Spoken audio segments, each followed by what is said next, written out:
Sama-sama beruntung. Chef Pian memasak lebih banyak hari ini. Rinjani memintanya untuk dibagikan ke beberapa panti dan orang-orang di jalanan sebagai bentuk kecil rasa syukur atas kehamilannya yang sudah menginjak bulan keempat. Sementara Chef Pian sibuk di dapur bersama beberapa helper, Rinjani juga sibuk memasukkan uang ke dalam amplop. Jumlahnya sama dengan jumlah box nasi yang ia siapkan. Rinjani ingin sekali mengadakan pesta gender reveal atau pesta pengungkapan jenis kelamin bayi, tapi banyak faktor yang membuatnya urung menggelar pesta semacam itu. Rinjani belum cakap dan mengetahui jenis kelamin anaknya, ditambah lagi sahabatnya sedang mengalami musibah dan Rinjani pikir, berbagi dengan orang-orang kekurangan di sekitarnya akan lebih berfaedah daripada menggelar pesta seperti itu. Der. Mesin printer pencetak resi orderan berbunyi dan orderan mulai masuk. Suara itu adalah salah satu yang menyenangkan dirinya. Alhamdulillah, rezeki kita hari ini, nak. Gumam Rinjani sambil mengelus-elus perutnya. Der. Orderan kembali masuk, cukup intens masuknya dan Rinjani tambah senang. Walaupun hanya orderan satuan, Rinjani sangat mensyukuri itu. Chef, banyak banget yang order menu baru nih. Seru Rinjani sembari memeriksa satu persatu orderan yang sudah tercetak dalam bentuk stiker resi itu.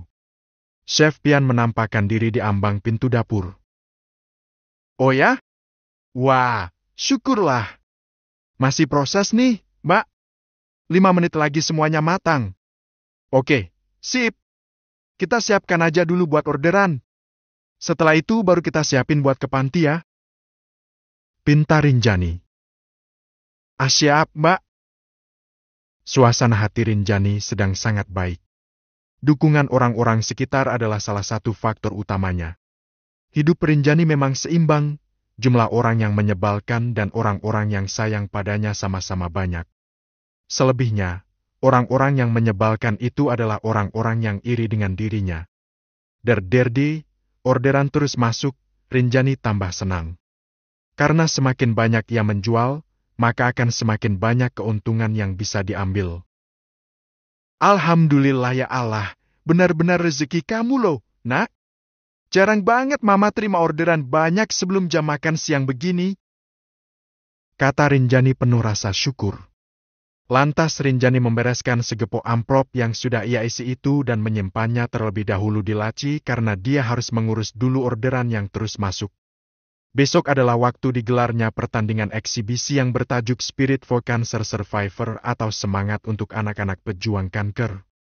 Seluruh hasil penjualan tiket, merchandise, dan lelang akan disumbangkan kepada yayasan. Pertandingan itu akan menggabungkan para pemain terpilih dari setiap klub yang nanti akan dibagi dua kubu untuk berduel.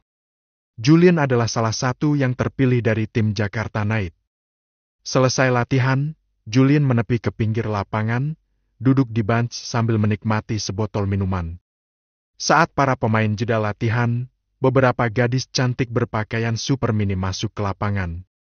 Mereka adalah tim cheerleader yang juga akan meramaikan acara. Biasanya mereka beraksi menunjukkan aksi saat jeda pertandingan.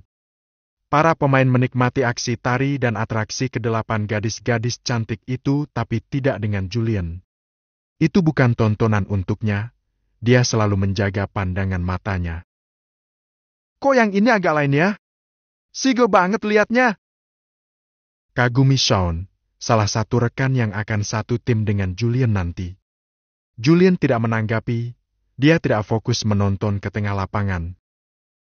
Oke, baby. Shake your body. Teriak-teriak Sean menggoda. Beberapa pemain yang agak genit juga menikmati latihan para cheerleader cantik itu.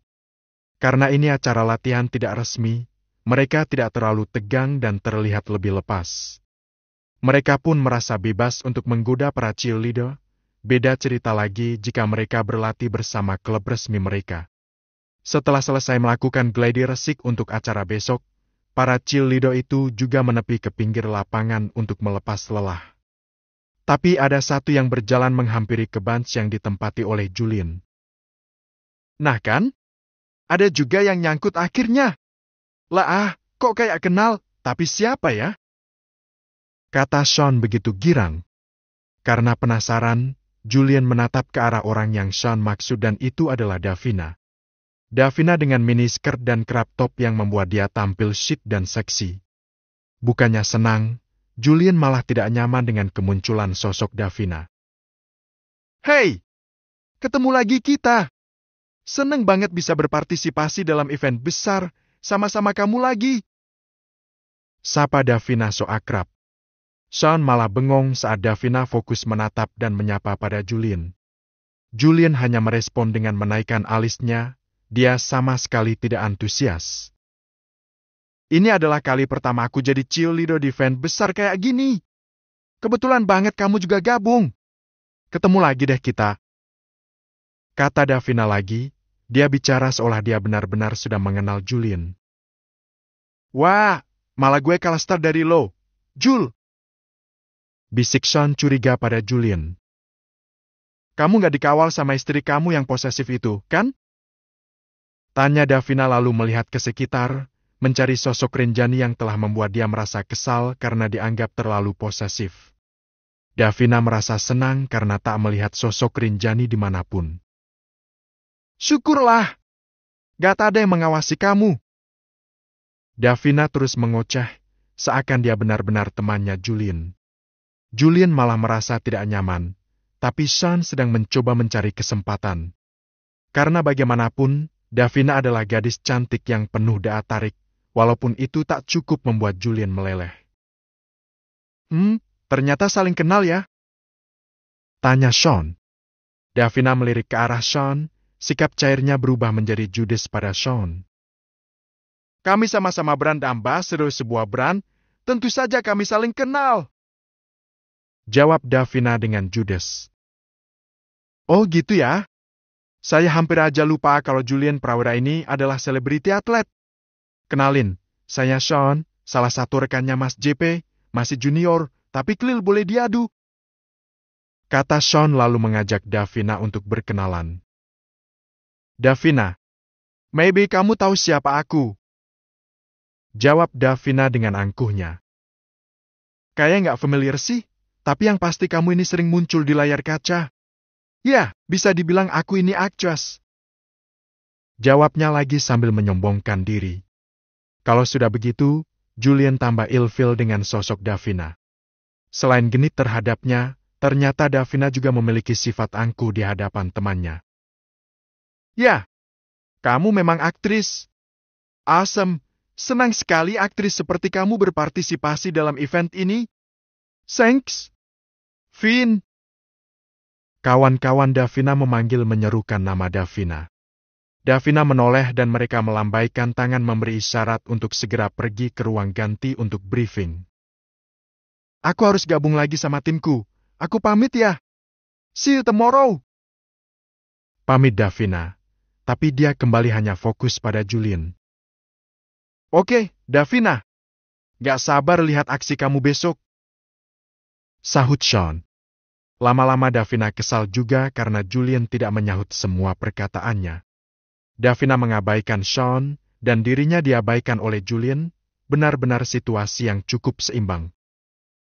"Magnet lo emang gak diragukan lagi, bro," kata Sean pada Julian sepeninggal Davina. "Gue harus pulang. Gue duluan ya," kata Julian. Setelah keringatnya agak kering, Julian juga rencananya akan pulang dan ingat kalau istrinya sedang menyiapkan acara syukurannya di catering. "Baru juga keringat lo kering. Santai dululah. Gue lagi ditungguin. Gue janji begitu latihan kelar, gue mau langsung pulang." "Siapa?" "Istri gue lah. Wah, ini rupanya yang bikin lo tahan gak meleng ke cewek-cewek cantik di lapangan tadi," goda Sean. "Gue udah punya satu di rumah. Dia udah lebih dari cukup," tegas Julian. "Salut. Yang sekelas lo aja setia sama bini. Gak punya cabang. Matanya selalu dijaga. Laki banget bini lo, Jul. Gue juga beruntung. Dia segalanya buat gue. Kelas. Couple banget dah kalian. Gue cabut ya," pamit Julian sekali lagi. "Oke. Hati-hati di jalan," Julian beranjak dan sebelum pergi keluar lapangan, Julian tak lupa pamit pada satu persatu rekan dan tim pelatih yang ada di sana. Cara Julian memperlakukan pasangan membuat Sean dan beberapa temannya merasa tersentil, sebab mereka yang memiliki kapasitas pas-pasan saja kadang berpikir untuk memiliki wanita cadangan untuk melepas rasa bosan dengan pasangan resmi mereka. Tidak dengan Julian. Dia selalu menjaga pernikahannya, dia selalu menjaga istrinya bahkan saat sedang tidak diawasi.